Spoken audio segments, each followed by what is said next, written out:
আসসালামু আলাইকুম। আপনারা সবাই কেমন আছেন? আল্লাহর অশেষ রহমতে আমরা ভালো আছি। গতকালকে রাতের বৃষ্টির পরে আমাদের রাস্তাঘাটের অবস্থা এরকম হয়েছে। আমরা একটু বিকেলবেলা বের হয়েছি কারণ সকালবেলাও পানি ছিল প্রচুর রাস্তায়। আর গতকালকে রাতে ৩টের দিকে ওয়াদির পানি এসে আমাদের এখানে একটা পানির স্রোত আসে। অনেক বাসাবাড়িতে পানি ঢুকেছে। আমাদের রাতের পর থেকে ইন্টারনেট তারপর মোবাইল কানেকশন ছিল না বলতে গেলে। দুপুরবেলা আমাদের মোবাইল কানেকশন আসে। এই যে এটা আমাদের বাসার পাশের রাস্তা, সম্পূর্ণটা নিয়ে গেছে পানির স্রোতে। এ বাসাগুলোতে কালকে রাতে প্রচুর পানি ঢুকেছিল, আশেপাশে যতগুলো বাসা আছে। রাতে ৩টার দিকে পানির স্রোতটা আসে।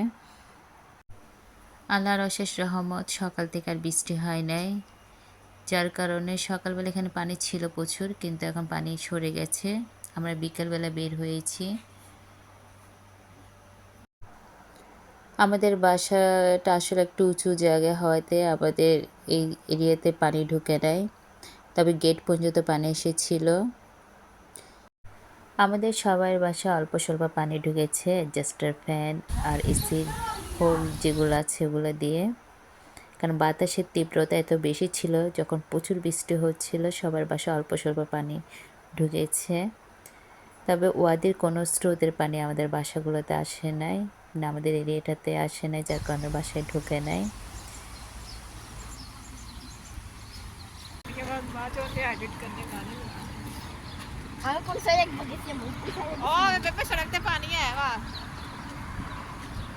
सड़क दे नाल इन्ना की पानी है उत्थे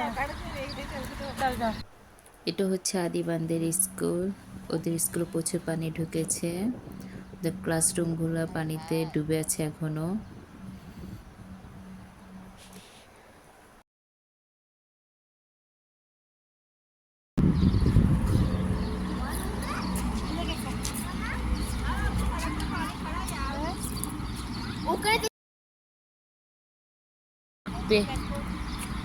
Aku malas nawas sama Jame. Saya mau पानी है नहीं तो सुख हो सकते हैं नहीं जाना भाभी। चलते चलते 2 घंटे लग गए पता नहीं कितों कितों पहाड़ा तो आंदी हुंदी है पर ये वादी कभी नहीं चली ये अब আমাদের বাড়িওয়ালার অনেক আম গাছ আর খেজুর গাছ ভেঙে পড়ে গেছে। আজকে রাতেও বৃষ্টি হওয়ার সম্ভাবনা আছে। তো আজকে পর্যন্ত আল্লাহ হাফেজ। আমাদের জন্য দোয়া করবেন।